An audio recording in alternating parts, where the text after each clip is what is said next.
Hi guys! Welcome back sa aming YouTube channel at Facebook page po natin. Heto, mag-unbox tayo ng ating Anern Evo 4200 o 4200. Ito po yan.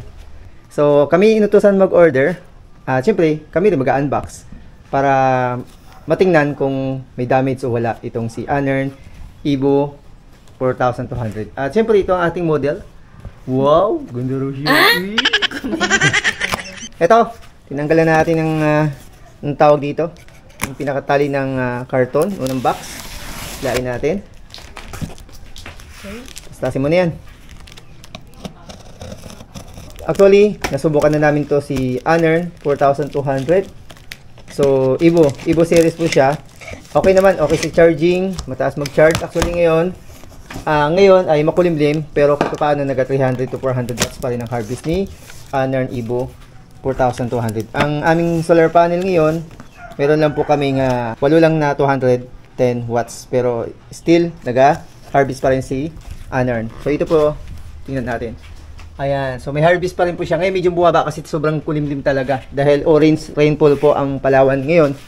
Ayan, so ito yung manual ng Anern. Yes sir, manual. So check nyo lang po dito sa mga gustong alamin pa. Itong manual ni Anern Evo. Pasensya na po, disclaimer lang, hindi po talaga ako unboxing channel, kundi shinare ko lang po ito, na na-excite lang po kami, at shinare ko lang po itong Anern Evo na dumating para i-unbox at masubukan namin. Okay, One Solar, iwan ako ng review sa inyo dito after namin may install itong si Evo, Anern Evo 4200. So same na same po siya doon sa aking sa aming inverter na si Evo 4200. Tinanggal namin po yung plastic para matingnan natin. Although tatanggalin din ito ni engineer. Sa tingin ko wala naman siyang problema. Hindi namin siya may start o ma-open ngayon yung mismong Anern dahil kailangan na itong ikabit mo na sa sa battery at sa solar panel. Ayan, so ito yung product warranty. Ito tago natin to. Tanggalin na lang muna ito. Tama. Tanggalin na lang muna na ang ating model. Wala pa pong ligo yan. Pero kita nyo na, wala pang ligo yan. So wala naman siyang damage.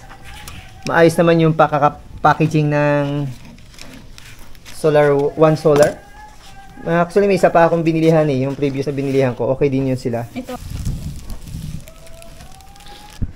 Ito na guys, yung Anern Evo series na mayroon tayong 4200 power. Evo series na MPPT solar. So ito maganda po dito guys, magagamit siya without battery.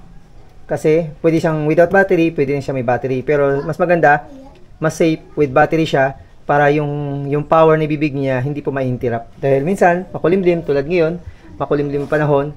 So yung power na nakukuha sa solar panel ay hindi po maintain. Unlike kung may battery, at least nag-charge at maintain po yung power na ibibigay sa ating mga appliances. So, yan lang po yung aking masishare sa inyo ngayon. Sa mga gusto pong bumili ng Anern Evo 4200 na series, ilagay ko po yung link sa ibaba. Sa YouTube po, nandiyan lang po, mayroong store na naka-arrow dyan sa gilid. Dito po, dito, yan, dito. Marketplace para sa Evo 4200. Ito ang itsura na nakakabit na po siya. Ito yung first na nabili ko sa amin. At yung pangalawa na yun ay sa ate ko. Ayan. So ngayon, kunti lang load natin. Dito nag-load ng malalakas na appliances. Gawa ng may orange rainfall nga po yung Palawan. At syempre yung ating battery, nag-upgrade po tayo sa 200 Ah na 25.6 o 24 volts.